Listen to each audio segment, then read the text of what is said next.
On May 18th of 2021, I participated in the viral 75-day heart challenge, where I made a life-changing transformation, not only physically, but mentally. But the negative impacts may have outweighed the positives. Andy Frisella claims that only 1% of people can complete it, and my extensive research based on this single Reddit post somewhat support this claim. So how did I go about completing this rigorous challenge? Well, let's run through a typical day in my 75-day hard schedule.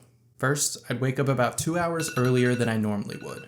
I'd immediately head to the bathroom, take a progress picture, and weigh in. From there, I'd start drinking some water, cooking breakfast, and getting ready for my first workout of the day. For a minimum of 45 minutes, I would lift weights. After that workout was over, I'd typically make a protein shake and then directly head to my outdoor exercise. I'd ride my bike for at least 45 minutes, checking off my second workout of the day. One of the most difficult parts about the 75-day hard challenge is staying on your diet, staying consistent with it, having 0 cheat meals and 0 alcohol, so I'd stock the house with healthy snacks and not keep any alcohol in sight. I'd go throughout the rest of my day per usual while drinking a ton of water, and then towards the end of the day, I would knock out my 10 pages of reading a nonfiction entrepreneurial book. Before going to bed every single night, I would check with my partner and make sure every task was completed. There were definitely a couple nights where I had to stay up a little bit longer and make sure I drank all of my water, or we'd have to go for a 45-minute walk outside to make sure that we completed that second workout.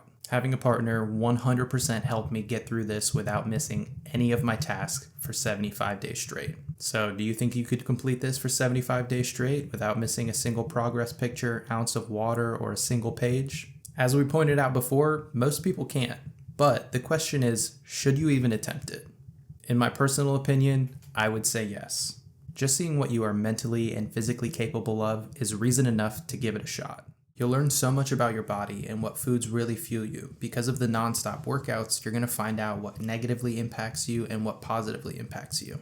So that poses the question, is 75 hard bad for your body? Well, I think there's potential that it could be bad for you. What if you're 50 days in and you get an injury? Or maybe you get sick halfway through? Do you stop there and restart the process when you're feeling better? Or do you push through it and potentially make things worse? These situations can be mentally and physically debilitating, and overall, it might just be a poor health decision for you at that time. I was lucky enough to not experience either of those situations. So otherwise, why was I negatively impacted? Put simply, the aftermath.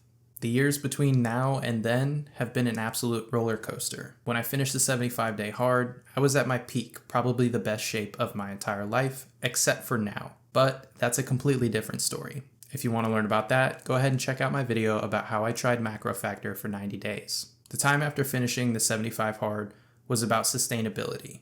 What I was doing for the previous 75 days wasn't sustainable for a long period of time. Honestly, I was surprised I even made it through those 75 days. The expectations of being able to keep my body where it was at without having the knowledge of how to do so was very unrealistic. I had been so strict for 75 days that I wanted to let loose a little bit. I wanted to have a drink here and there and eat some unhealthy foods when I felt like it. Not every single day, still overall eating pretty healthy, not drinking a lot of alcohol, and still exercising quite a bit. In turn, I ended up gaining a bunch of the weight back. The thing was, while I was doing the 75-day hard challenge, I was exercising twice a day, a lot of it being cardio, and I almost completely cut that cardio out of my diet, so there were a lot of calories that I was still intaking every single day, but not burning because I wasn't doing that cardio activity. In turn, over the years, I just gained more and more weight. And my physique started looking worse and worse as time went on. This affected my mental health and how I physically viewed myself. And it made me more and more angry that I was continuing to work out and really work hard, and I wasn't seeing the positive changes that I was expecting. The 75 hard was so extreme that it was able to make me lose a bunch of weight and get super lean, and I wasn't able to get back to that point. I didn't look how I thought I should, and I wasn't getting the results that I thought I was going to get. While the results were great, the aftermath was difficult to navigate. I've learned so much since then about my body, my mental health, and what to do going forward. How to maintain a certain style of physique, and so much more.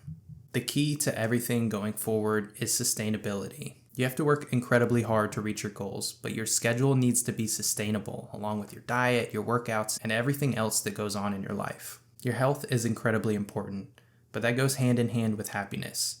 You have to make sure that your schedule and what you're doing in life is truly making you happy. So with all that being said, do you still want to do the 75-day hard?